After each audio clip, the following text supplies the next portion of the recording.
Buenas noches, hermanos. Hoy jueves, como habíamos quedado, vamos a desarrollar un tema especialmente lindo e importante para todos nosotros los católicos. Y es el tema de la Virgen María, pero en la Biblia, ¿no? Un tema que realmente espero que nos sea muy útil. Conocemos muchísimo de la Virgen María, todos tenemos una gran devoción por ella, pero ¿cuánto de María está en la Biblia? Vamos a investigar. Para empezar la reunión, como acostumbramos, quisiera pedirle a uno de ustedes, hermanas, hermanos, que haga la oración inicial.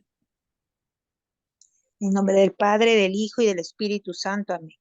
Ven, Espíritu Santo, llena los corazones de tus fieles y enciende en ellos el fuego de tu amor. Envía tu Espíritu y todo será creado y renovarás la faz de la tierra. Oh Dios, que has iluminado a tus hijos con la luz del Espíritu Santo, haznos dóciles a tu Espíritu para obrar rectamente y gozar siempre de tu consuelo. Por Jesucristo nuestro Señor. Amén. Amén. Del Padre, del Hijo y del Espíritu Santo. Amén. Amén.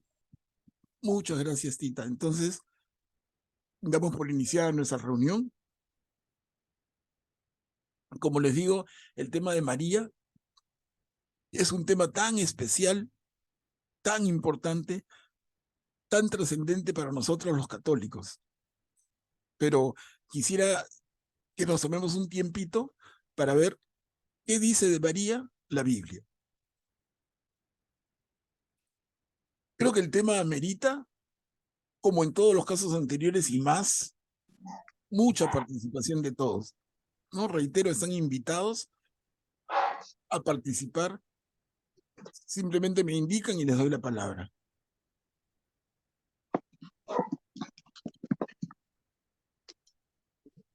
Una introducción al tema entonces, María en las Sagradas Escrituras.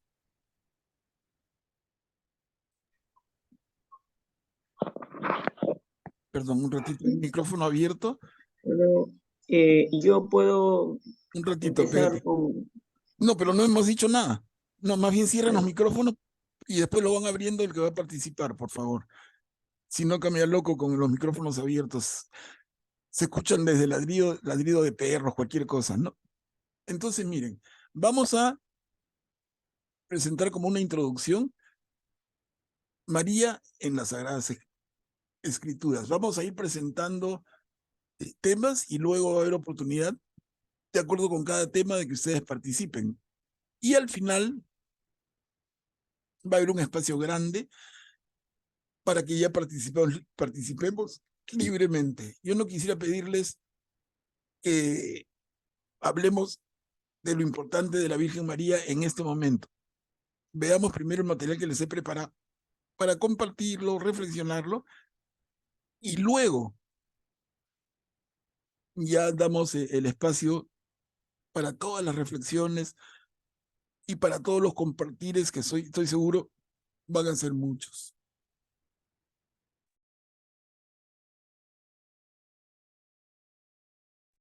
Miren, algunas ideas. María está presente en el Nuevo Testamento y eso es absolutamente obvio. María es la madre de Jesús y con Jesús se inicia el Nuevo Testamento. Entonces, pretender que María esté presente en su figura en el Antiguo Testamento sería una tontería, ¿no? Directamente no lo va a estar, pero vamos a escudriñar y vamos a ver de qué manera sí la encontramos. Y eso es lo que espero que sea interesante para usted, útil y formativo. ¿No? Entonces partimos con esa afirmación. En el Antiguo Testamento encontramos varias prefiguras de María. No a María misma, pero sí varias prefiguras. Hermanos, micrófono, por favor, si lo cierran, me ayudan. No les cuesta nada cerrar micrófonos. Si no, yo voy a estar interrumpiendo y ponen acá, dice ministerio. Ya. La sesión se va a ser interrumpida, no evitemos. No, entonces encontramos en el Antiguo Testamento varias prefiguras de María. Y vamos a verlo en bastante detalle. Pero encontramos mucho más de la Virgen María en el Catecismo de la Iglesia Católica, que se conoce por sus siglas CEC, CEC. Bueno, y acá un dato, porque recién celebramos hace pocas semanas la fiesta de la Natividad de la Virgen María. Otra vez micrófono, un ratito ya, voy a cerrar micrófonos. Si no me ayudan, la reunión va a ser un poquito interrumpida, lo lamento. Bueno, nuestra iglesia celebra entonces la Natividad de la Virgen María, pero recién desde el siglo VII, miren, no desde el comienzo. Entonces nosotros vemos a los apóstoles, a los evangelistas, a Pablo y los primeros tiempos de la iglesia, pero María va a cobrar una importancia creciente en la medida en que el tiempo va pasando. No tanto así desde el comienzo.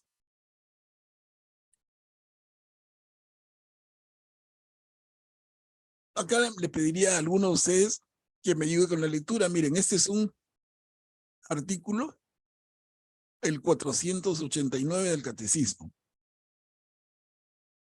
Y nos introduce magníficamente al tema de las prefiguras de María en el Antiguo Testamento. ¿Alguien que pudiera leerlo, por favor? Yo lo leo. A lo largo de toda la antigua alianza, la misión de María fue preparada por la misión de algunas santas mujeres. Al principio de todo está Eva. A pesar de su desobediencia, recibe la promesa de una descendencia que será vencedora del maligno, y la de ser la madre de todos los vivientes. En virtud de esta promesa, Sara concibe un hijo a pesar de su edad avanzada. Contra toda expectativa humana, Dios escoge lo que era tenido por impotente y débil para mostrar la fidelidad a su promesa. Ana, la madre de Samuel, Débora, Ruth, Judith y Esther, y muchas otras mujeres. María sobresale entre los humildes y los pobres del Señor, que esperan de Él con confianza la salvación y la acogen. Finalmente, con ella, excelsa hija de Sión, después de la larga espera de la promesa, se cumple el plazo y se inaugura el nuevo plan de salvación. Muy bien, muchas gracias, Juan. Y mira ahí, la sigla final LG55, ¿no? Es el numeral 55 de esta encíclica, que es Lumen Gentium. Bueno, como les adelantaba, acá nos presenta el catecismo, en palabras que mejor dichas, imposible, nos presenta a María. A lo largo de toda la antigua alianza, del Antiguo Testamento. ¿No? Y nos refiere primero a Eva, luego a Sara, luego a Ana, a Débora, a Ruth, a Judith y a Esther. Con cargo lo veamos con calma, pero alguna de ustedes, hermanas o hermanos, podría comentar un poquito de estos personajes de Eva, ni qué decir, ¿no? Pero luego viene Sara. ¿Quién es Sara? Así brevemente. La esposa de Abraham. Perfecto. Luego Ana.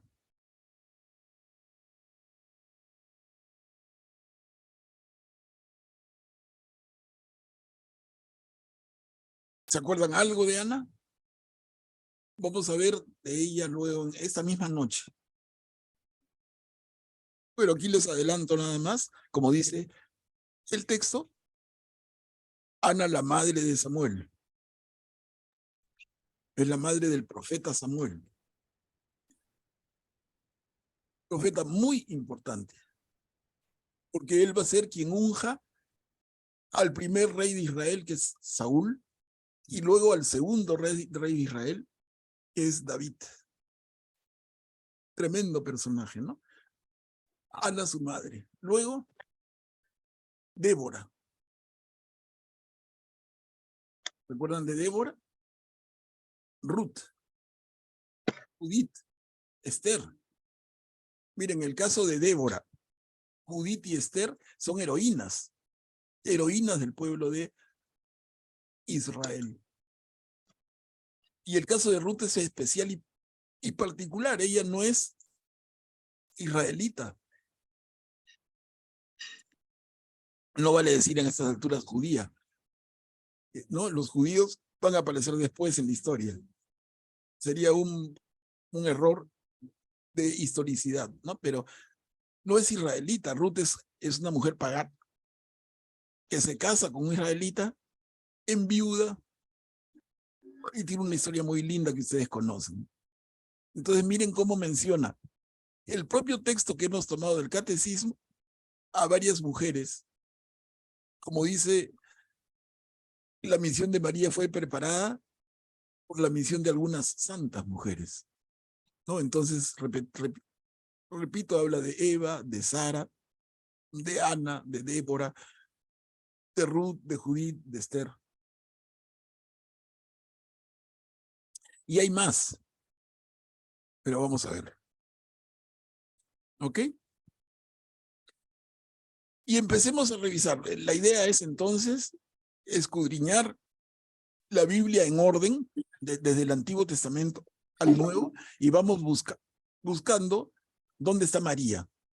Obviamente en el Antiguo Testamento, que es la primera larga parte, no va a estar María misma, porque María nace muchísimo después. Es la madre de Jesús.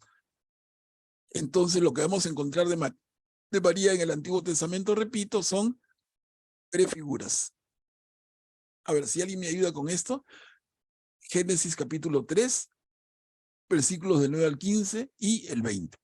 Ese punto se lea. ¿No? Estamos, o sea, la indicación de la cita es capítulo 3 del libro de Génesis, capítulos del 9 al 15 y el 20. Entonces, alguien que lea. ¿Qué? ¿Qué? Micrófono, hermana Sonia, por favor.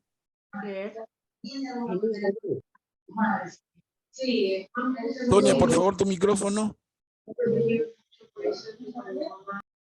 ¿Puedo leer? Adelante.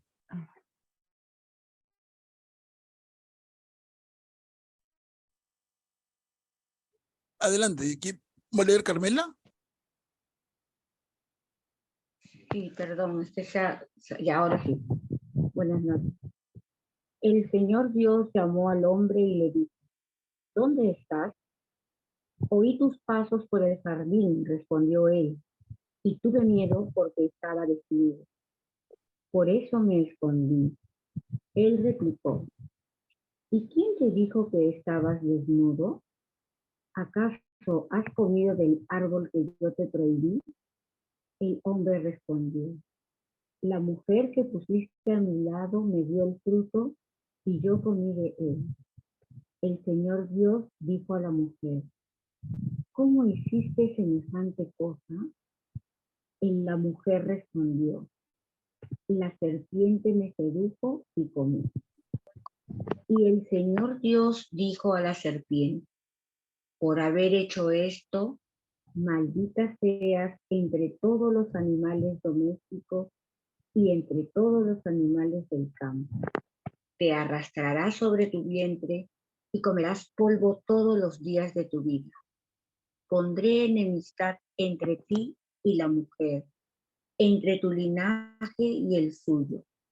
Él te aplastará la cabeza y tú le acecharás el talón.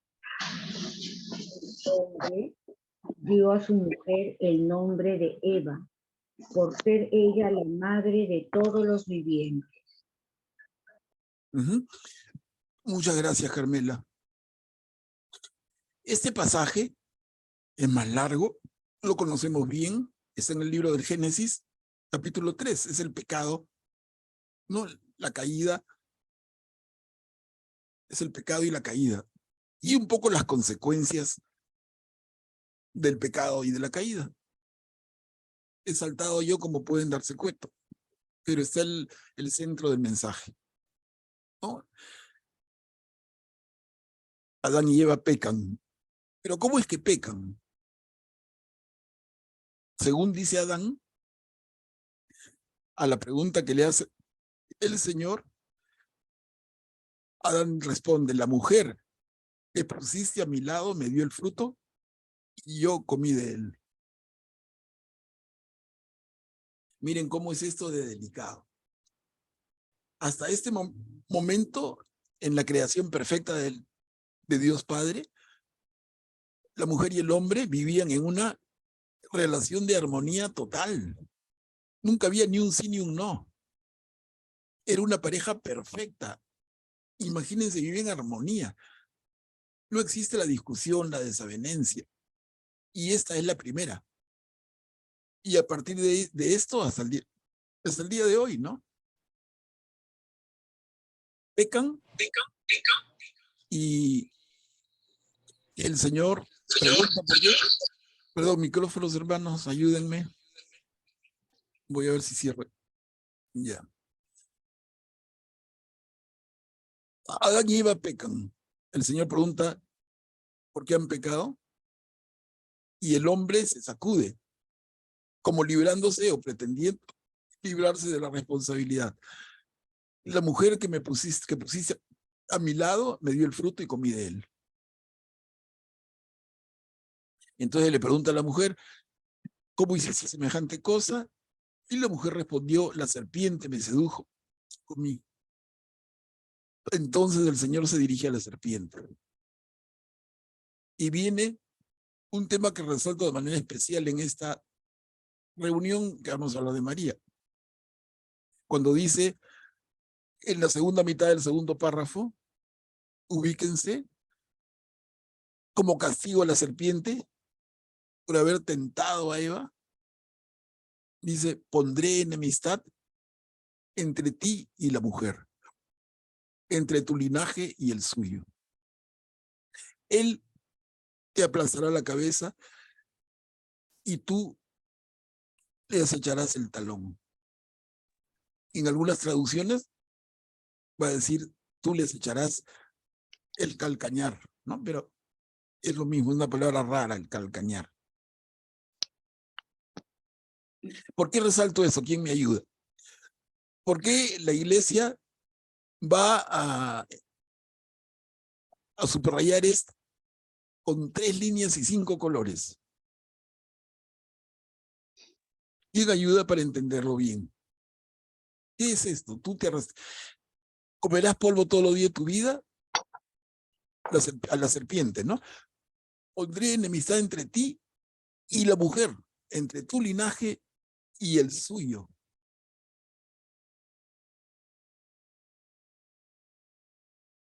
Estamos recién comenzando la Biblia. El primer libro, el capítulo 3. ¿Qué quiere decir esto? O más fácil, ¿cómo se conoce esto hoy en los estudios de la Biblia?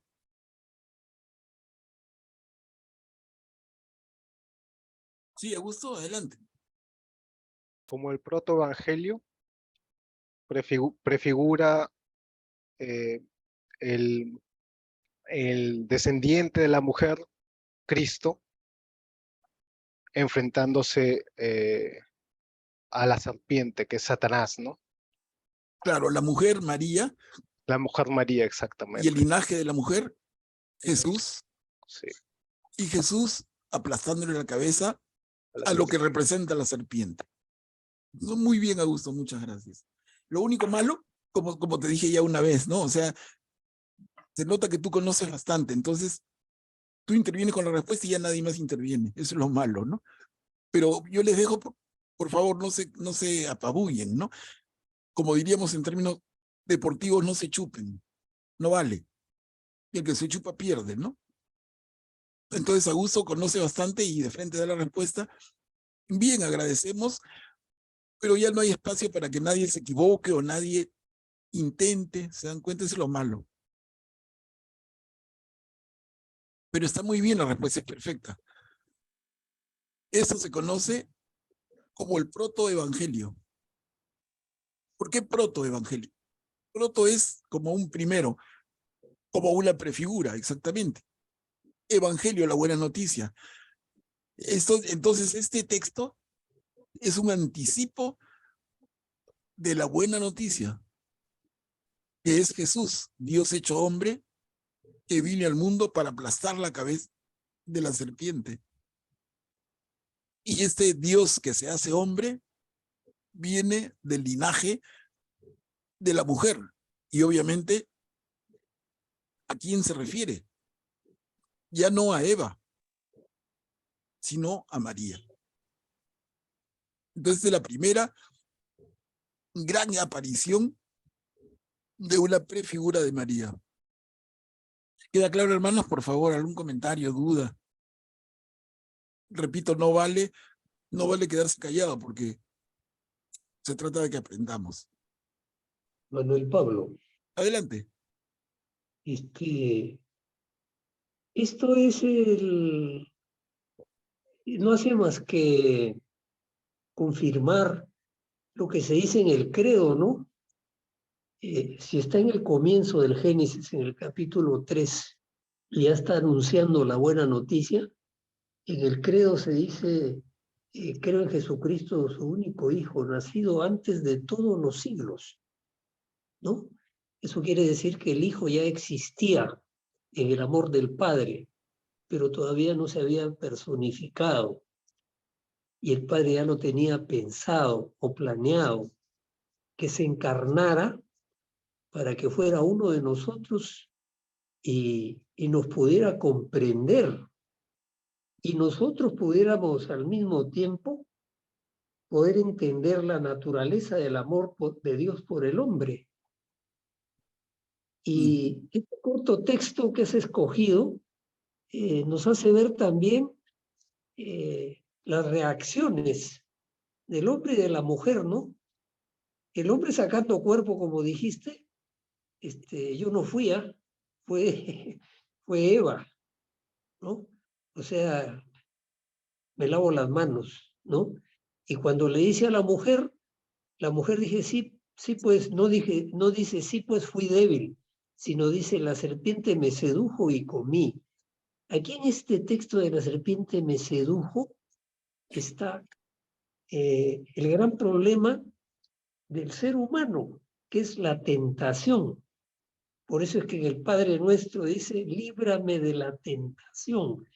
Esa es la gran afrenta, no la gran afrenta, me expreso mal, el gran motivo que debemos enfrentar los seres humanos, la tentación. Y está dicho por Jesús en el Padre Nuestro, que Él nos lo expone en el Evangelio de Mateo, ¿no? Excelente, Guillermo. Excelente, muchas gracias. Cuchi, ¿levantas tu mano?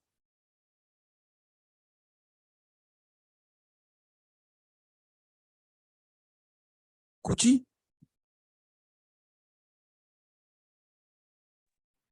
Estaba escuchando atentamente y me preguntaba también qué hubiera pasado si Eva no cedía a la tentación. Sabemos que Dios Padre, Dios Hijo, el Espíritu Santo son desde siempre, por siempre y para siempre.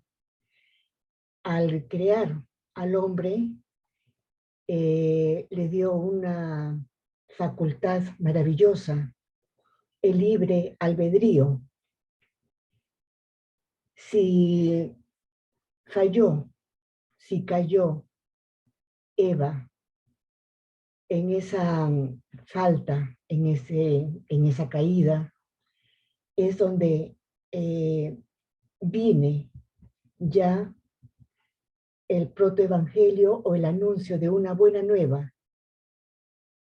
Para mí eso es importante, en el sentido de que todo esto se da justamente porque no sabemos o no hemos sabido desde Eva responder con responsabilidad, reitero, a la respuesta de ese libre albedrío que nos otorgó Dios al crearnos. Excelente, Cuchi. Dos cosas que rescato. Todo el comentario muy bueno, pero rescato, ¿no? Nosotros tenemos una condición desde nuestra creación, que Cuchi llama muy bien libre albedrío, y que Pablo en sus cartas lo llama más fácil todavía, la libertad.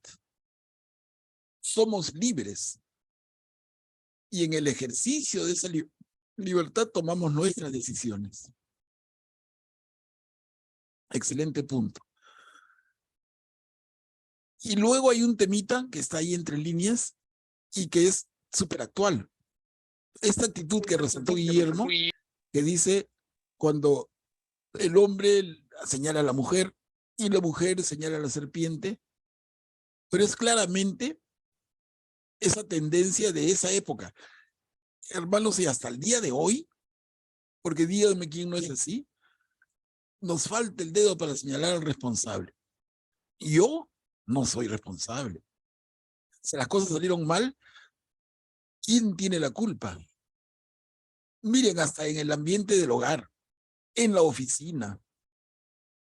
Yo he trabajado toda mi vida laboral en instituciones y hasta risa daban, si no pena, la manera tan instintiva como de supervivencia en que los funcionarios se señalaban unos a otros. Es una tendencia como acá. Adán, ¿has pecado? No, fue Eva. Eva, ¿has pecado? No, fue la serpiente. Y la pobre serpiente no hablaba. Le cae todo. Pero le cae a los tres. ¿Cómo es, no? ¿Cómo se llama ese concepto? En términos modernos, lo digo para relacionar las cosas. Cuando estudiamos hoy psicología organizacional, ¿cómo se llama a la conducta que muestran Adán y Eva de señalar a otro por su acto? Eso se llama, les doy el término si quieren, anótenlo para su cultura, ¿no? Es un tema bien lindo. Se llama reactividad. ¿Qué define esto? A las personas reactivas. Adán, ¿por qué hiciste esto? Fue ella. Eva, ¿por qué hiciste esto? Fue la serpiente. En ningún caso está la posición de asumir la responsabilidad en el ejercicio, como bien dijo nuestra hermana, de la libertad que tenemos. Yo soy libre, me equivoco y asumo mi responsabilidad. Y asumir la responsabilidad define algo que es totalmente opuesto a la reactividad. ¿Qué define? La proactividad. Miren, aparece ese concepto modernísimo ya en el Génesis. No se dice reactivo y proactivo. No, nadie escribe, oye, Adán fue reactivo, Eva fue reactiva. No, los términos no existían. Es un término que recién se acuña, como les he contado alguna vez antes, a mediados del siglo XX. O sea, hace relativamente poco tiempo. Con muchos de nosotros ya en vida en este planeta. Fue un austriaco, Viktor Frankl, el que acuña el concepto. Entonces, miren qué antiguo y qué actual.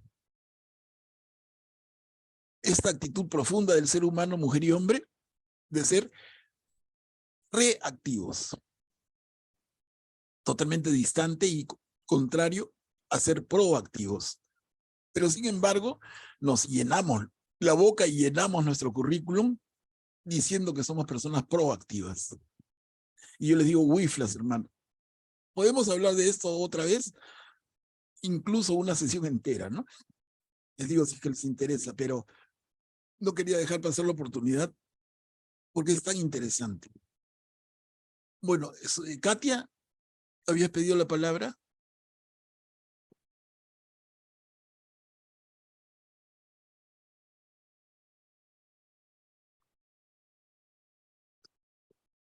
Katia, no te escuchamos.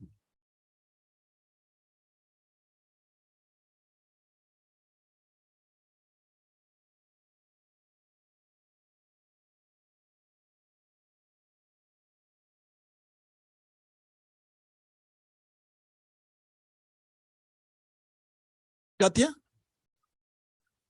no te escuchamos nada. Estás con el micrófono apagado. Bueno, ¿alguien más que quiera participar o comentar, por favor? Esperaría que hayan comentarios, porque de verdad que son temas tan importantes. Manuel Pablo, ¿podría intervenir? Claro, Buenas adelante, noches. Diana. A veces cuando dicen de la Virgen María que ella es sin pecado concebido, dicen de como que no tenía la libertad de decir no y que solamente podían. No sé por qué se escucha Han abierto el micrófono, sí, aquí ya lo cierro. ¿no? Ya, dale. Ya, Diana, adelante. Ya. Y que no tenía la libertad de decir no y que por ser sin pecado concebido solamente podría decir sí a lo que era la voluntad de Dios. Pero, y como que es un ser único, pero no, tenemos que recordar que también Eva no tenía pecado, ¿no? El pecado original. Y ella optó por escuchar a la serpiente y desobedecer a Dios. Y la libertad también, que también pudo decir no la Virgen María, es de obedecer a Dios y no al miedo que tenía, ¿no? Porque seguramente una niña con semejante declaración del ángel ha podido decir no, ¿no? O su incredulidad ganarle y decir otra cosa, ¿no? Y creo que la creación entera esperaba a que María diga sí, ¿no? Bien, Diana, excelente, gracias. Ahora sí ya pude abrir el audio. Perdón. Adelante. Ya. Sí, yo lo que quería acotar, respecto a este texto bíblico que antes a mí me parecía tan lejano, ¿no? Porque a veces uno habla de Adán y Eva y a veces uno no lo siente cercano. Pero sin embargo es un tema que nos toca mucho a todos los católicos sobre todo, porque habla de un nuevo linaje, de una nueva creación ¿no? que viene por Eva, por María, que es Jesús. Por eso que decimos, y mucha gente, hay una traducción que habla de que es María, pero hay otra traducción que habla que es el linaje de María, porque se refiere a Jesús, ¿no? Y con Jesús tenemos una creación nueva. Y nosotros, los que estamos en este tiempo, hoy, en el transcurrir de esta historia de salvación, somos parte de esa nueva creación, llamados a pisar la cabeza de la serpiente. Entonces acá hay un compromiso muy grande, muy fuerte, que nos corresponde a nosotros como descendientes de ese nuevo Adán que es Jesús y que ha creado, que está llamado a hacer esa nueva creación, ¿no? Entonces hay un compromiso, por eso que el católico tiene esa misión de llevar la palabra de Dios, de instaurar el reino de Dios. Es un compromiso grande, no solamente decir soy bautizado y ya, ¿no? Conlleva que a través de tu vida puedas cumplir esto que ya se ha profetizado desde la creación, ¿no? Eso quería acotar. Excelente y clarísimo. Dime una cosita, perdón. No eres Katia, ¿no? Yo soy Katia Núñez, pero no la otra Katia Núñez. Yo somos Ah, dos Núñez. hay dos Katia Núñez. Ya, Sí, yo soy Katia Núñez de la Comunidad Virgen de Guadalupe. ya, Katia, muchas gracias. Excelente comentario. Excelente y profundo. A ver, ¿alguien más, hermanas? ¿Hermanos? Porque luego pasamos, ¿no? ¿Queda clarito el tema? Katia, en su última intervención, nos decía, el tema lo veía lejano y ahora que lo hablamos así, lo veo tan cerca a nosotros, ¿no? Y de eso se trata. La Biblia nos habla. Decimos nosotros, la Biblia es palabra de Dios. Pero si la vemos lejana, deja de ser palabra de Dios. Y no es porque sea lejana, es porque no la entendemos, ¿no? Por eso vale la pena estudiarla.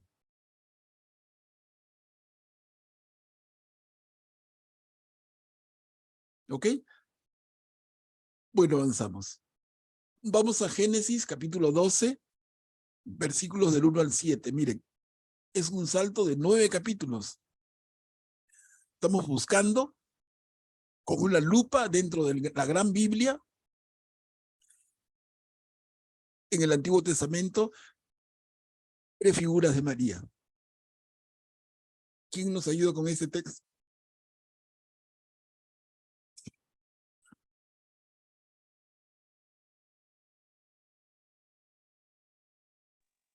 Yo leo, Manolo.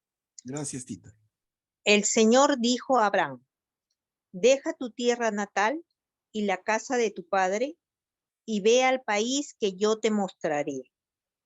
Yo haré de ti una gran nación y te bendeciré. Engrandeceré tu nombre y serás una bendición. Bendeciré a los que te bendigan y maldeciré al que te maldiga. Y por ti se bendecirán todos los pueblos de la tierra. Abraham partió, como el Señor se lo había ordenado, y Lot se fue con él. Cuando salió de Harán, Abraham tenía 75 años. Tomó a su esposa Sarai, a su sobrino Lot, con todos los bienes que habían adquirido y todas las personas que habían reunido en Harán, y se encaminaron hacia la tierra de Canaán.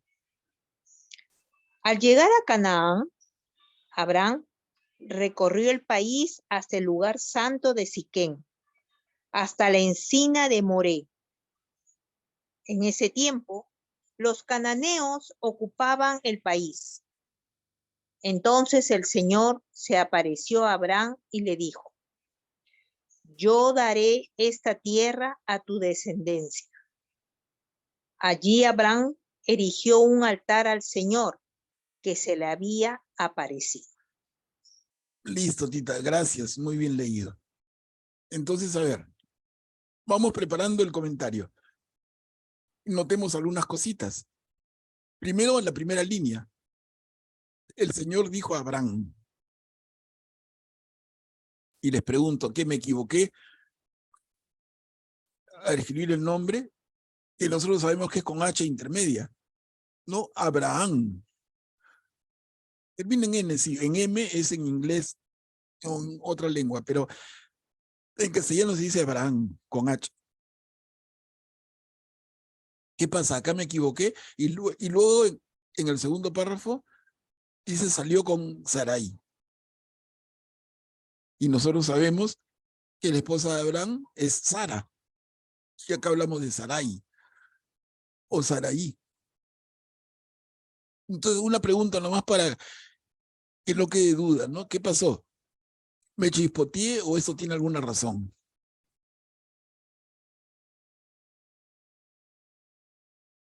Anímense.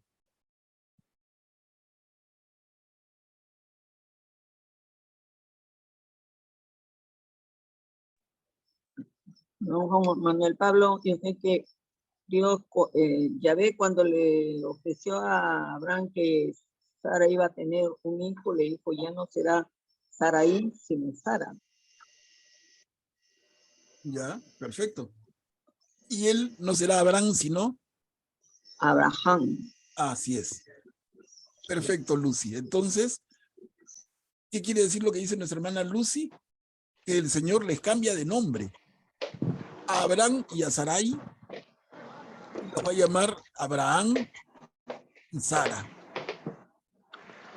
Estos cambios de nombre son importantísimos con algunos personajes especialmente importantes.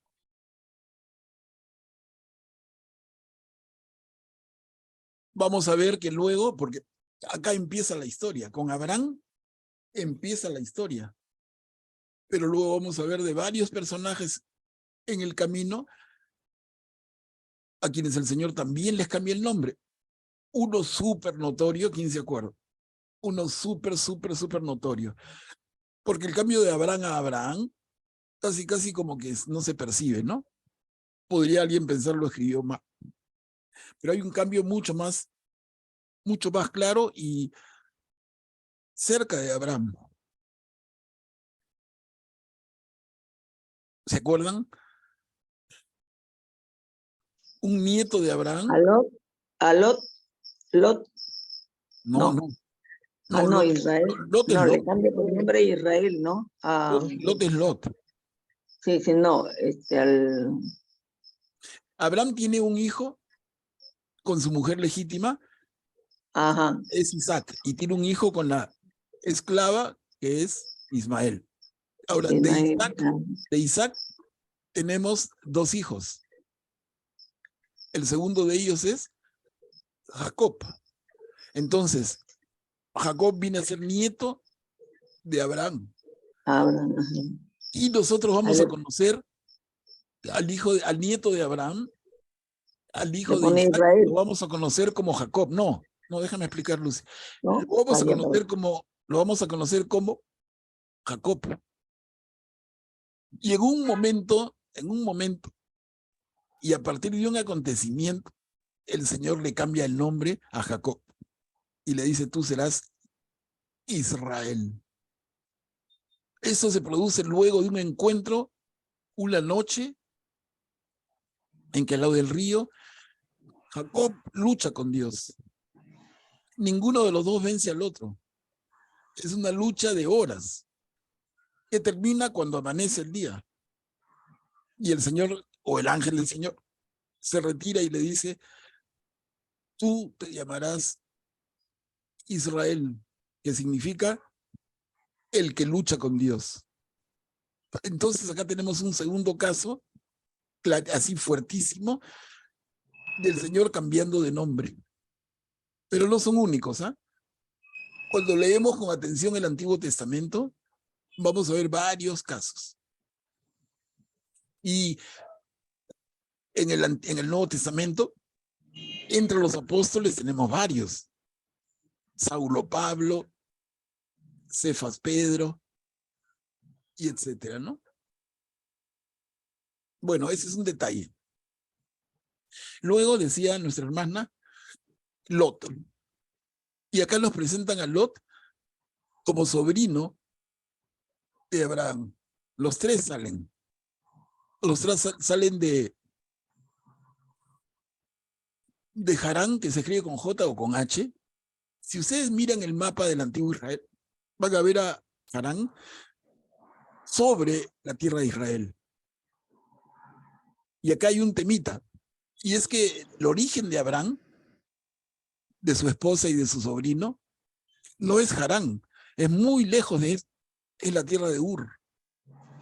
Que si miran en el mapa, que siempre les recuerdo, tienen que acostumbrarse a saber mirarlo, ubiquen Ur.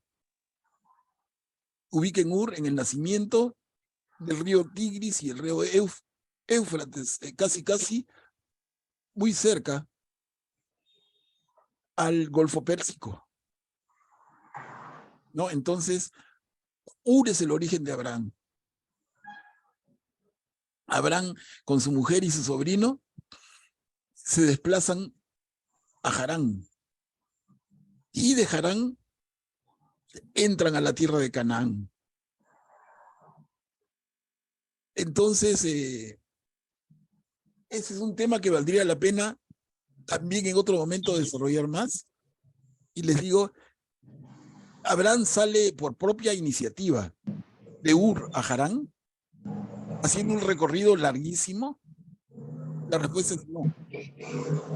Perdón, micrófono, Julieta, voy a apagarlo. Ahí está. Abraham sale de Ur hacia Harán, haciendo un desplazamiento muy grande por propia iniciativa. Y la respuesta les decía no. ¿Quién tiene la iniciativa de trasladarse de Ur a Harán? Es el padre de Abraham. En fin, son detalles que conocemos más cuando leemos tranquilos el libro del Génesis. Y eso tiene algunas consecuencias y suscita alguna discusión muy interesante. Miren, acá otra cosita. Dice que Abraham sale con su sobrino Lot. Lot es hijo de un hermano de Abraham que había fallecido ya. Entonces Abraham lo lleva consigo. Abraham le tenía gran cariño. Y además Abraham no tenía hijos. Y miren la edad que tenía, 75 años. La familia de Abraham en los 75 años de edad era su esposa y su sobrino, hijo de un hermano fallecido.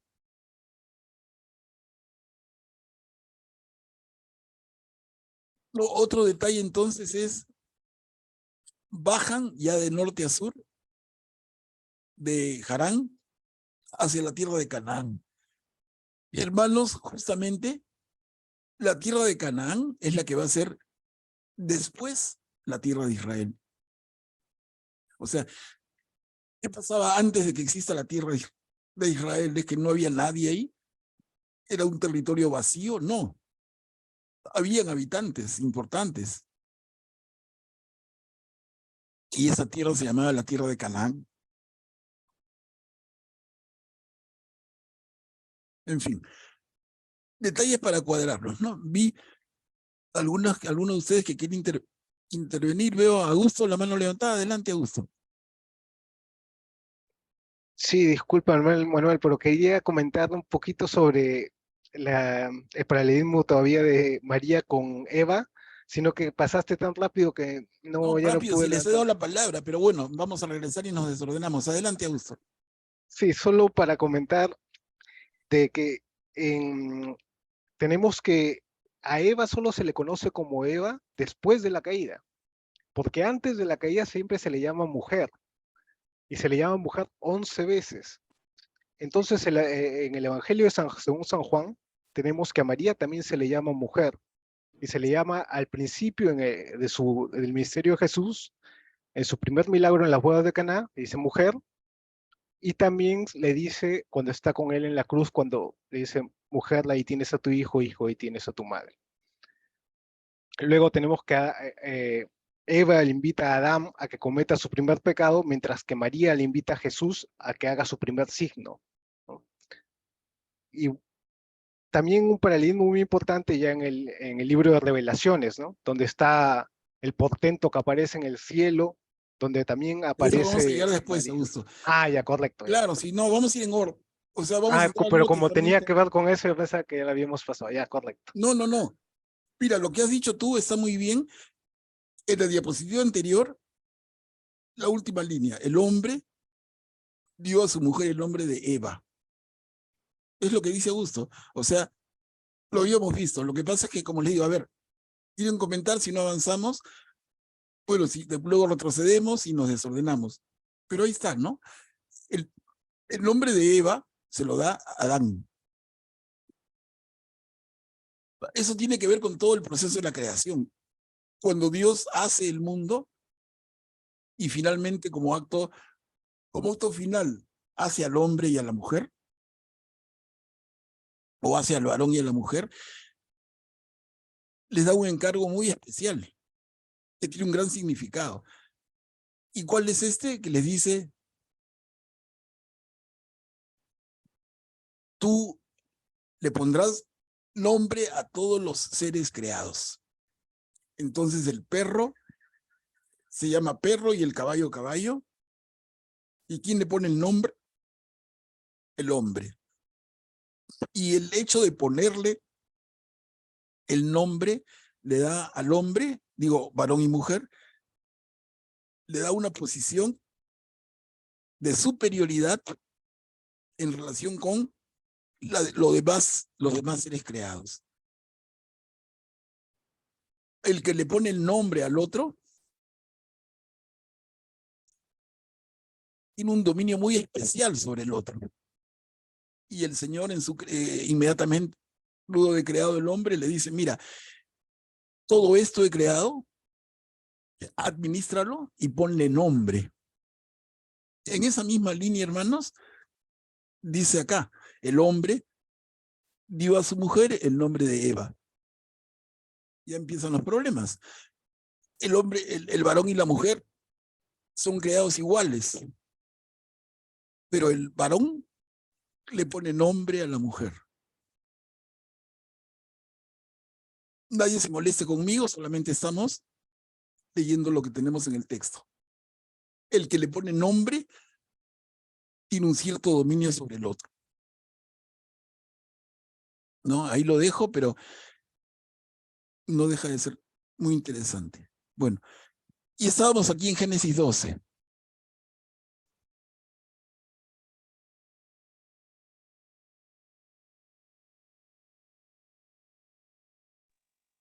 Manuel Pablo, ¿puedo comentar de acá de Génesis 12? Claro, Diana. Estabas diciendo acerca del cambio de nombre de Abraham a Abraham, que es el padre de muchas naciones, y también de muchas personas que cuando el destino de esas personas era importante, era cambiado el nombre. Y el de la Virgen María también fue cambiado porque el ángel la llama, alégrate, llena de gracia, ¿no? Que jaritomene. El Señor es contigo, y la Virgen, al escuchar este saludo, se turbó, ¿no? Que por qué le decía llena de gracia. Entonces, es también es el título que nosotros le decimos porque la llena de gracia, ¿no? Sí, sí, Diana, Y gracias. Dios A eso mismo lo vamos a pone. llegar. Ya. O sea, vamos a llegar, como le decía Augusto, vamos a llegar al Nuevo Testamento. Estamos en el Antiguo, para ir en orden, ¿no? Entonces estamos buscando acá prefiguras. Miren, y acá, 75 años tiene Abraham y no tiene ni un hijo. Y al final dice el Señor, se apareció a Abraham y le dijo, yo daré esta tierra a tu descendencia. Y Abraham le diría, Señor, ¿qué descendencia si no tengo a nadie? ¿Qué? A mi sobrino, a mi mayordomo, que va a ser un diálogo posterior en el propio libro del Génesis. ¿No? Señor, ¿a quién le voy a dejar mi vida? Cuando Lot hace fortuna como Abraham y se separan los dos, y Abraham le pregunta al Señor, Señor, estoy viejo, ¿quién me va a heredar? ¿Mi mayordomo? Es bien interesante, ¿no? Luego dice, Abraham erigió un altar al Señor. No sé si ustedes tienen una idea de cómo se erigían altares en aquellos tiempos. Les digo, son detalles, pero son interesantes. No se imaginen un altar como lo que nosotros tenemos en nuestra mente.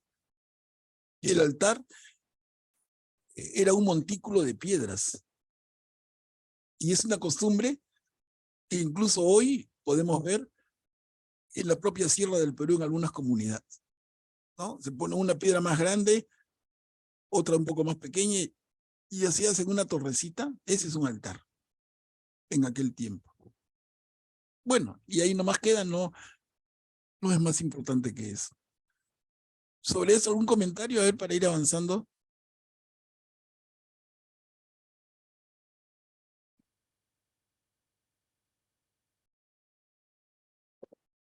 A ver, avancemos. Tenemos...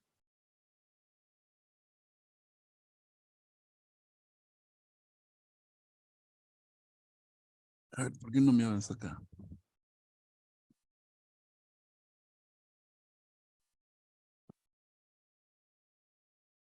Perdonen un ratito que se me ha congelado un ratito.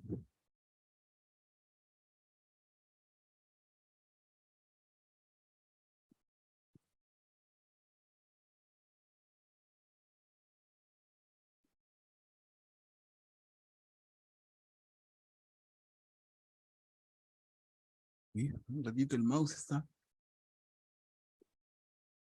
traicionándome. Ahora sí.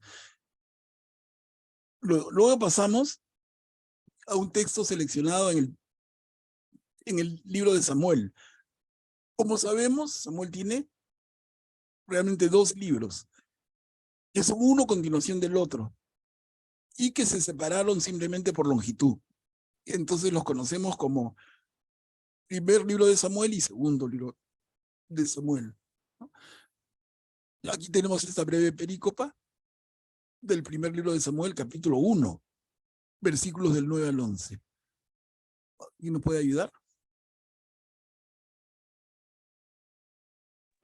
Manuel, ¿te ayudó? Porfa, Luisa, gracias. Ok. Después que comieron y bebieron en Silo, Ana se levantó. Mientras tanto, el sacerdote Elí estaba sentado en su silla a la puerta del templo del Señor. Entonces Ana, con el alma llena de amargura, oró al Señor y lloró desconsoladamente.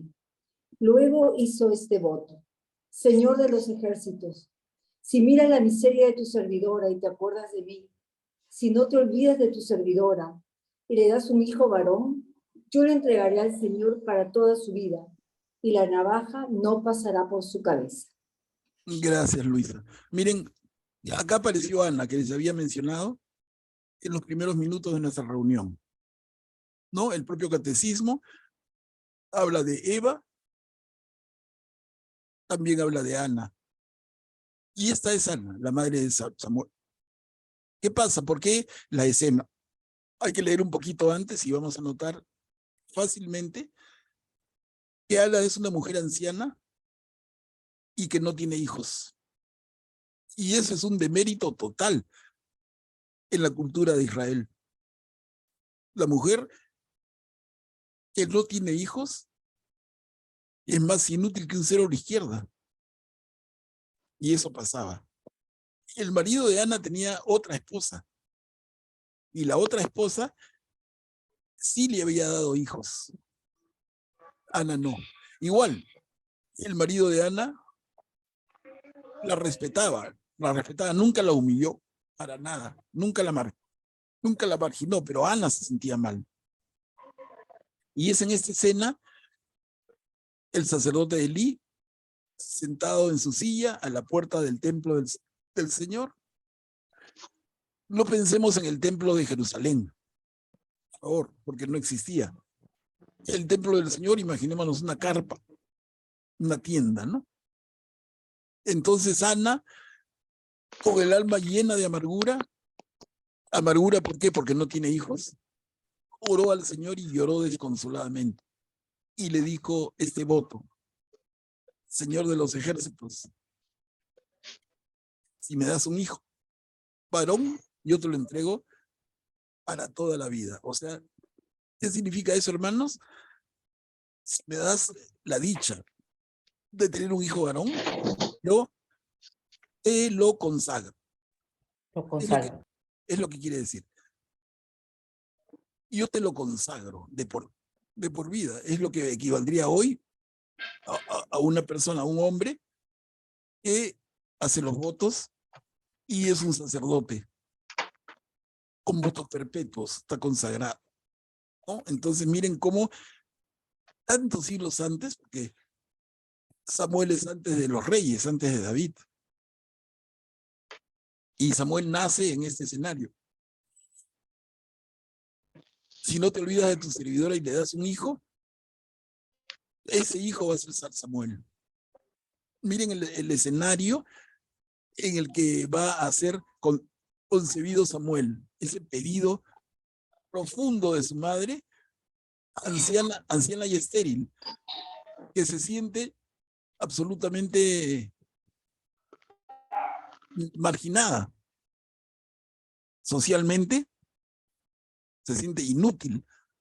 Y es un sentimiento no de ella, sino de cualquier israelita. La mujer existe para tener hijos, y sobre todo hijos varones. Y si no lo tiene, no sirve para nada.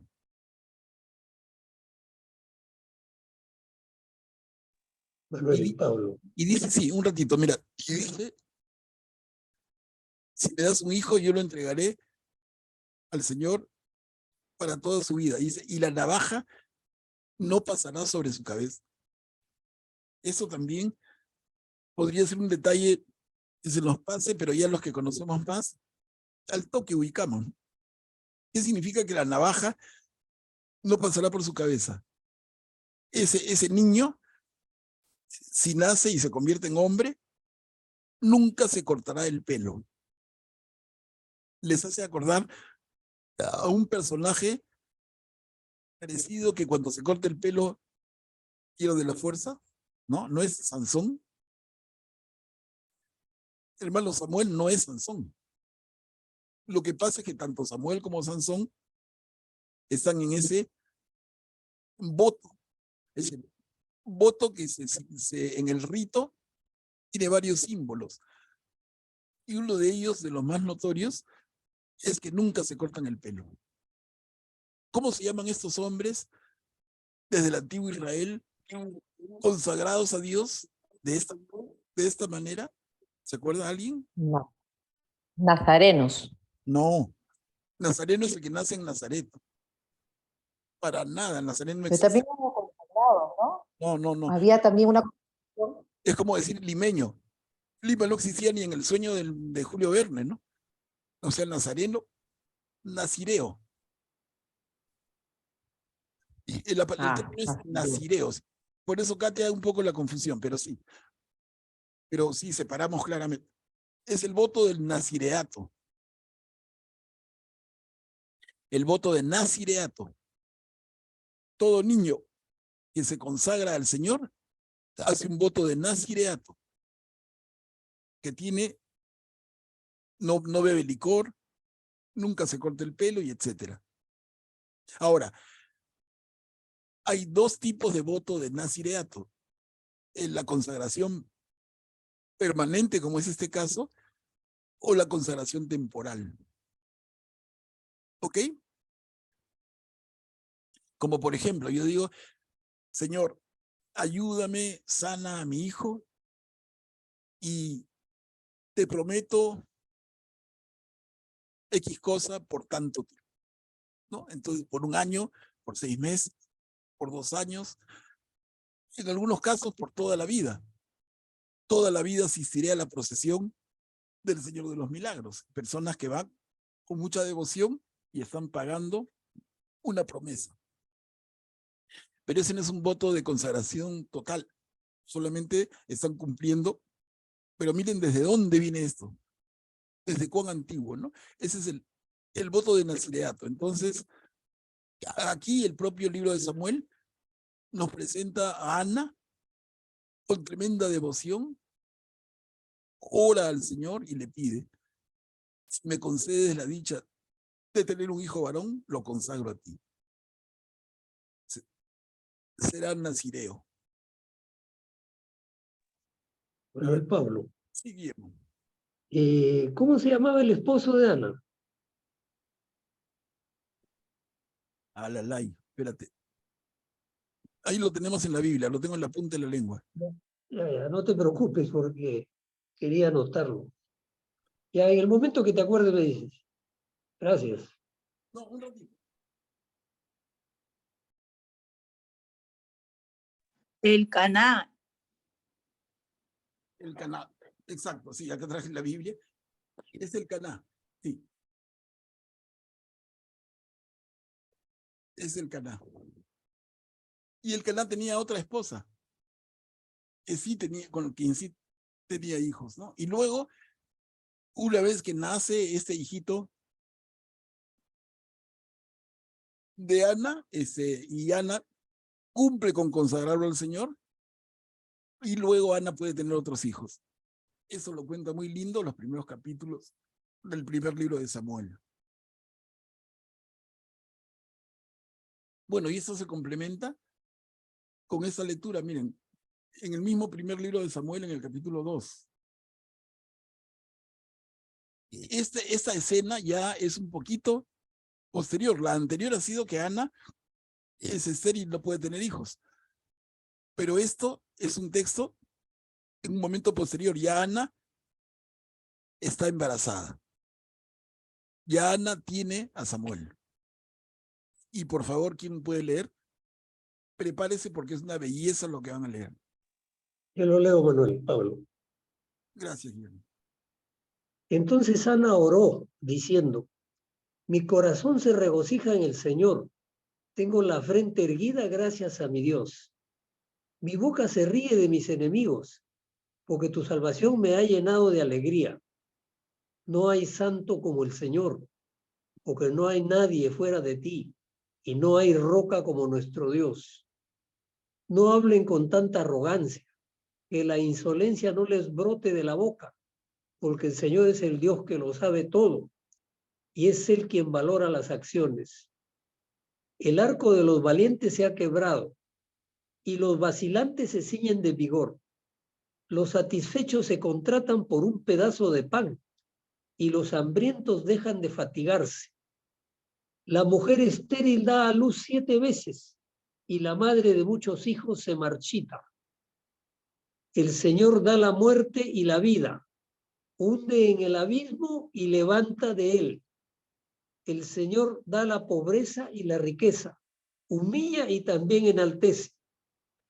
Él levanta del polvo al desvalido y alza al pobre de la miseria, para hacerlo sentar con los príncipes y darles en herencia un trono de gloria. Porque del Señor son las columnas de la tierra y sobre ellas afianzó el mundo. Él protege los pasos de sus fieles, pero los malvados desaparecerán en las tinieblas, porque el hombre no triunfa por su fuerza. Los rivales del Señor quedan aterrados, el Altísimo truena desde el cielo. El Señor juzga los confines de la tierra. Él fortalece a su rey y exalta la frente de su ungido. Gracias, Guillermo. Miren qué oración. Porque empieza diciendo eso.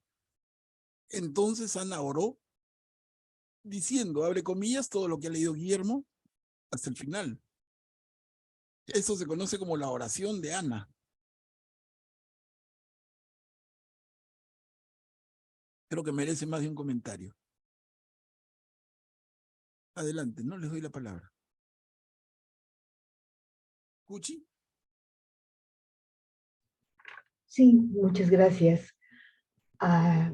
No sé por qué, pero me ha parecido estar escuchando el Magnificat. Hay Claro, mucha excelente. relación. Quería manifestar eso. Gracias. Sí, gracias, Cuchi. Y muy apropiado y muy acertado tu comentario. Así, muy acertado. Si estuvieran jugando tiro al blanco, el dardo dado en el blanco. Miren. Y hablamos de esto, de la oración de Ana. ¿Cuánto tiempo antes que el Magnificat, que es la oración de María? Por lo menos, hermanos, 10 siglos. Imagínense. Por lo menos 1000 años antes. Y por eso hablamos de prefiguras de María, mujeres santas. Acá tenemos a Ana.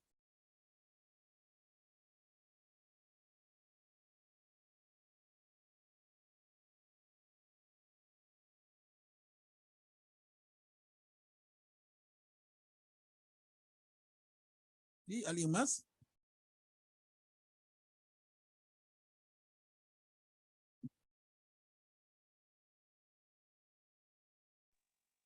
Es una muestra sobresaliente de gratitud por haberle concedido lo que le pidió tan fervientemente, ¿no? Claro. Claro. Y miren, además, Guillermo, la imagen de Dios que proyecta Ana en su oración.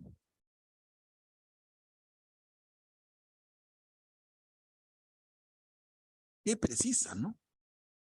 Si lo volvemos a leer con calma cada uno, qué precisión en esta imagen del Señor que Ana nos transmite. Por todo es importante, pero miren, al final del primer párrafo, la mujer estéril da a luz 7 veces. Y luego el segundo párrafo, el Señor da la muerte y la vida. Hunde en el abismo y levanta de él. Y sigue, ¿no? Es enorme. Termina diciendo, el Señor juzga los confines de la tierra, él fortalece a su rey y exalta la frente de su ungido. Y ese término en hebreo significa, o se lee en griego, Cristo. Miren, 1000 años antes. ¿Puedes repetir que se me cortó? Si les comentaba, el término ungido, con ese que termina la oración de Ana, en griego se lee Cristo. En hebreo se lee Mesías. No Meshá, pero Mesías. Entonces la palabra en castellano ungido, que aquí es en mayúscula, significa Cristo, significa Mesías. 1000 años antes. El Señor fortalece a su rey y exalta la frente de su ungido. ¿De quién sale esto, hermanos? De Ana. Maravilloso, ¿no? ¿Algún comentario antes de pasar? A ver, para no hacer desorden, ¿no? Y les doy la oportunidad, por favor. Manuel Pablo, Adelante. debemos asumir que toda esta exaltación, cómo se expresa de Dios, Ana, son palabras que pone en su boca el Espíritu Santo. Claro. Esa profundidad espiritual de Ana, ¿no? Definitivamente es el Espíritu Santo, está en ella. Una mujer de una gran fe que le pide al Señor, Señor, levántame este castigo de ser estéril, permite tener un hijo, y cuando se entera de que está gestando, reza de esta manera. Un poco como lo que hablábamos de la lección divina, ¿no? ¿Qué te hace decir? Tu experiencia vital, ¿qué te hace decirle al Señor? Y acá miren lo que le hace decir a Ana. Hermoso. Le digo, léanlo 1, 2, 3 veces. La hermana que dijo, me hace pensar en el Magnificat perfecto, ¿no? A ver, entonces avanzamos otro poquito. Y vamos al segundo libro de Samuel, capítulo 7, versículos del 1 al 5 y de 8b al 12.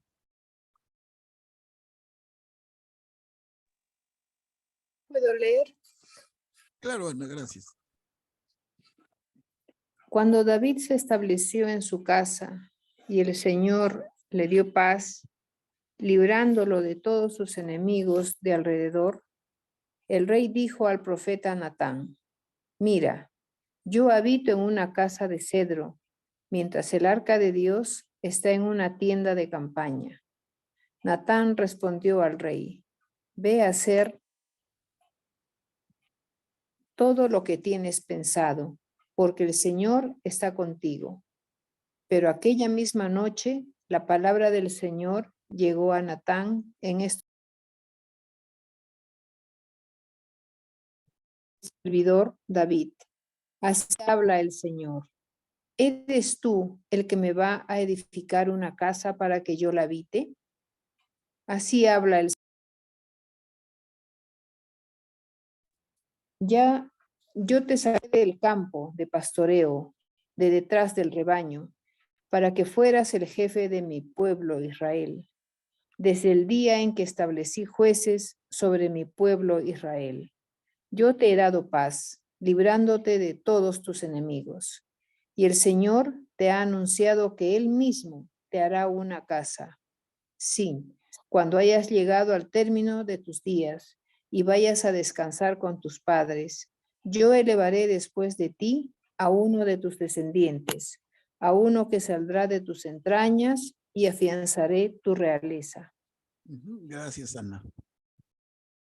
A ver si vemos primero los elementos y luego ya el análisis completo, ¿no? Ya tenemos a David rey. Es el segundo libro de Samuel. David es rey. Construye su casa, la casa real.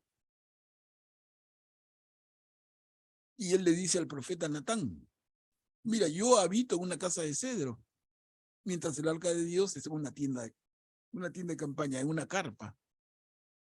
No, esa tienda de campaña es la famosísima tienda del encuentro. Es una carpa de lona grande. Entonces David dice, se dan cuenta, ¿no? Yo vivo en una casa de cedro. Para ese momento, yo estoy full lujo, full comodidad, full seguridad. ¿Y la casa del Señor? ¿Una carpa? Entonces, David se propone construir una casa para el Señor, que sería el templo de Jerusalén. Y el final del primer párrafo, si lo vemos, es una hermosura, ¿no? El Señor le dice a David, ¿eres tú el que me va a edificar una casa para que yo la habite? ¿Ven el sentido? Hasta desorna, ¿no? ¿Eres tú que vas a hacer mi casa cuando yo he hecho la tuya? Y si leemos más el texto, alrededor de lo que les he proyectado, vamos a ver elementos en esa línea, ¿no? Y finalmente, como dice el final del segundo párrafo de lo que tenemos al frente, ¿quién va a construir la casa del Señor? No va a ser David, va a ser su hijo Salomón.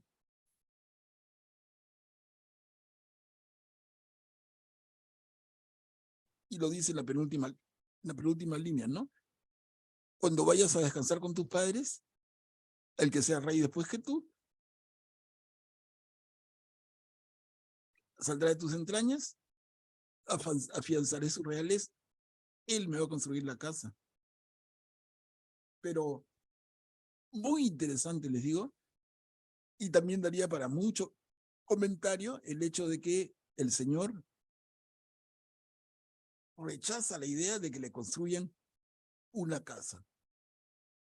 Es como que el Señor nos dijera, yo soy libre y voy por todo lado.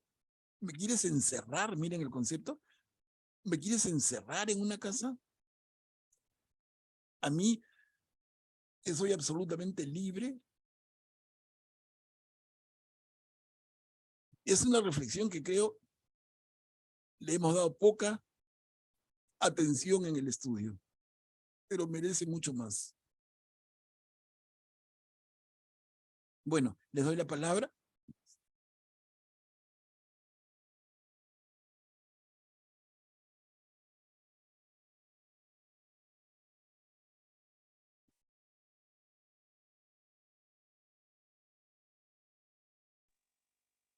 Manuel Pablo, la casa que el Señor le anuncia que le va a hacer a David, es el lugar que Cristo nos prepara a cada uno de nosotros. Lo podemos leer así, perfecto, claro. Perfectamente. Lo podemos leer así. En un sentido más concreto es la casa de David, pero en un sentido más amplio, profundo, teológico, es como dice Guillermo, ¿no?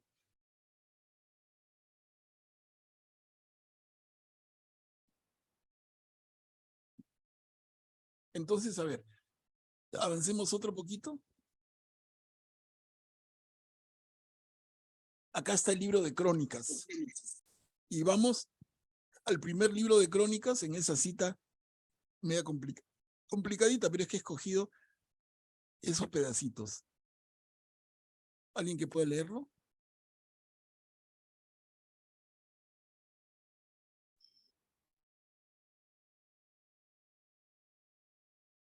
David reunió en Jerusalén a todo Israel para hacer subir el arca del Señor al lugar que le había preparado. También reunió a los hijos de Aarón y a los levitas. Los hijos de los levitas trasladaron el arca de Dios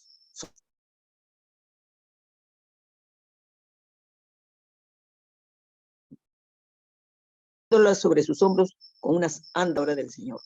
David ordenó a los jefes de los levitas que organizaran a sus hermanos los cantores con instrumentos musicales, arpas, cítaras y címbalos, para que los hicieran resonar alegremente. Luego introdujeron el arca de Dios, la colocaron en medio de la carpa que David había hecho levantar para ella, y ofrecieron delante de Dios holocaustos y sacrificios de comunión. Cuando David terminó de ofrecer los holocaustos y los sacrificios de comunión, bendijo al pueblo en nombre del Señor. Gracias, Lucy. Acá hemos avanzado. Y en el libro de Crónicas nos cuenta de David, que ha preparado un lugar para el arca del Señor. No para el arca del Señor, el arca de la alianza. Pero ese lugar no es el templo. Ese lugar es la tienda del encuentro. Como dice en la primera línea del tercer parrafito, dice, introdujeron el arca de Dios y la colocaron en medio de la carpa. La carpa es la tienda del encuentro. ¿Ok? Miren, si leemos también acá atentamente, aparecen elementos bien simpáticos, por lo actuales. Dicen el arca del Señor, trasladada por los levitas, sosteniéndola sobre sus hombros con unas andas. Inmediatamente nos hace pensar en qué, hermanos. En una procesión. Exacto, Katy. Exacto, ¿no? Una procesión cargamos en andas. Y luego, ¿quién lo hace? Los levitas, que eran las personas a quienes el Señor había dispuesto para que hagan esto. Nadie más que no fuera levita podía hacerlo. Y los levitas son una de las 12 tribus de Israel. Los descendientes de Leví, uno de los 12 hijos de Jacob, ¿no? Perdón, ¿ellos eran de la clase sacerdotal? No. No, ¿no? No. Los de Aarón eran, ¿no? En el párrafo anterior, y en el párrafo anterior dice, reunió a los hijos de Aarón y a los levitas. Entonces, los levitas son los descendientes de Leví, una de las 12 tribus. Y Aarón es hermano de Moisés y también él es uno de los que son de la familia de los levitas. Pero el Señor a través de Moisés nombra a Aarón y sus descendientes como la clase sacerdotal. Entonces, buen punto que menciona nuestra hermana. Entonces diríamos, ¿no? De todo el pueblo de Israel, 12 tribus, una de las 12 son los levitas. Y dentro de los levitas hay varios grupos, uno de ellos es Aarón y sus hijos. Ellos van a ser la clase sacerdotal. Y los levitas, que son los demás de esta gran tribu, van a ser personas al servicio del templo. Entonces, el sacerdote que ejerce el sacrificio es el aronita. Y luego, los que ayudan, limpian, arman, desarman, cargan, transportan, esos son los levitas. Pero Perdón, una en pregunta. 600, Y Zacarías, el esposo de la prima Isabel, de qué grupo era? claro, Aaronita, claro. Es descendiente de Aarón, por eso es que puede oficiar como sacerdote. Claro.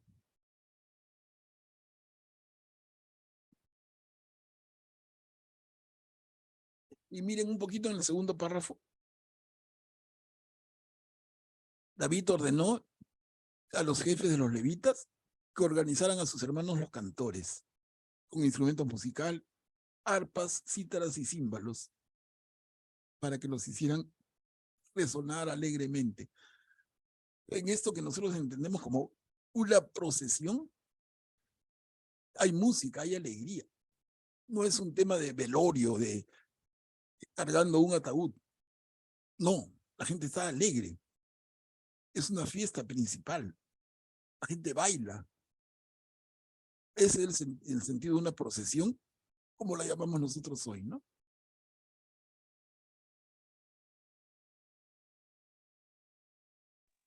Bueno, Pablo, la participación de la música aquí es una expresión de júbilo del pueblo. Claro, por supuesto. Y apunta en la misma línea, ¿no?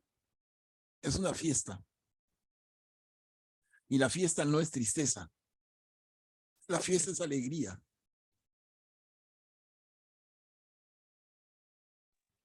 Perdón, tú has separado este texto un poco como que la prefigura del Arca de la Alianza, porque María es el Arca de la Alianza, la nueva arca, por decir así, porque contiene a Jesús. Claro. ¿Por qué has separado ese Sí, texto? exactamente, ¿no? Exactamente, porque el Arca de la Alianza es una prefigura del vientre de María. Cuando Jesús es concebido y ella lo lleva 9 meses hasta dar la luz, ¿no? Esos 9 meses del embarazo de María, María contiene, en el mejor símil que podamos ver, como el Arca de la Alianza. Entonces estamos viendo elementos. Y bien percibido, Katia. Sí, también quería acotar, cuando viajé a Jerusalén, el padre nos hizo una referencia bien bonita acerca de que en el arca iban tres objetos, ¿no? Estaba pedazos de la tabla de la ley, eso que se había roto, ¿no? No, ya no estaba rota. No, ya no estaba rota, pues. No, claro, de lo que Está entera. No, la que se rompe es la primera y Moisés vuelve a subir y Pero baja con las tablas enteras. Ok. Estaban las 2 tablas enteras. ¿Ya? Estaban las tablas, estaba el maná y estaba el cayado de Moisés, ¿no? Claro, que es el bastón. Sí. Y el padre decía que en María también se dan los 3 elementos en la presencia de Jesús, ¿no? Porque Jesús venía a traer la nueva ley, él era el pan de vida y él era el buen pastor. Fue algo que me cautivó bastante, ¿no? O sea, que me hizo pensar cómo todo tiene esa simbología tan bella, ¿no? Sí. Lindo punto, Katia, gracias, ¿no? Miren cómo nos enriquece. Bueno, vamos a quedar aquí. De todas maneras, si quieren comentar un poquito más, yo voy a marcar. He preparado un poco, no mucho, pero hay bastante más material para hablar de María en la Biblia. Y hay 2 partes. La primera en la que estamos es María en la prefigura o en las prefiguras en el Antiguo Testamento. Y luego vamos a ver María en el Nuevo Testamento. Entonces, no hay mucho, pero miren que nos está tomando tiempo. No quisiera pasar nada en la medida de lo posible e identificar en nuestra gruesa Biblia todo lo que es María en el Antiguo y en el Nuevo. Entonces aquí nos quedaríamos y retomaríamos en la siguiente. Sí, ¿Augusto ha levantado tu mano? Adelante. Sí, solo para añadir que hay que recordar que el arca estaba construida de madera de acacia, que era considerada una madera no solo muy fuerte, sino incorruptible. Esa era la palabra, y era incluso considerada sagrada, por ejemplo, para los egipcios, ese tipo de madera. Y también que cuando el arca estaba dentro de la tienda del encuentro o el tabernáculo, lo más importante es que la gloria del Señor se posaba en ese lugar, ¿no? Bajaba y con su sombra cubría todo lo que era el arca y la tienda y el tabernáculo mismo. Perfecto. Y esa arca hoy día también tiene un elemento que hace sus veces. ¿Cuál vendría a ser hoy?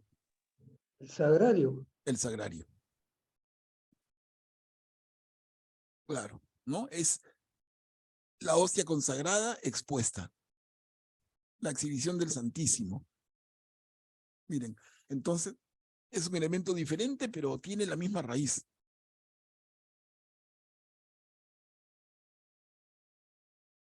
Como vamos encontrando, y les digo, encontrando y encontrando tantas relaciones en nuestra fe y a partir de la Biblia. Todavía no hemos recurrido a ninguna otra fuente, miren. También Bueno, pensando en lo que, ay, perdón, sí. solamente algo chiquito, solo pensando en lo que ha dicho el señor antes el señor Augusto, creo que ha sido, cuando dice que el espíritu estaba sobre el tabernáculo, ¿no? Como cuando el sacerdote también invoca al Espíritu Santo, ¿no? También está la presencia ahí de Cristo.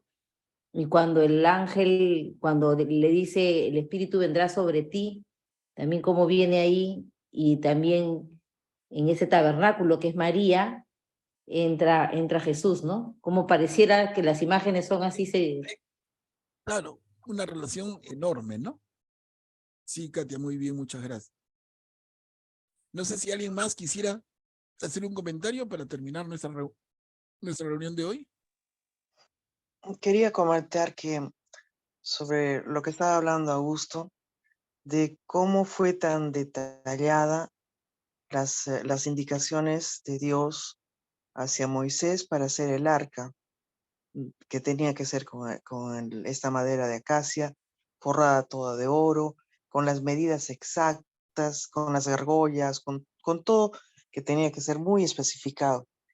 Y si eso era para el depósito de lo que también han mencionado y que era muy sagrado, imagínense cómo podría ser con María, que también tenía preparando una persona muy especial para ser portadora de su hijo, ¿no?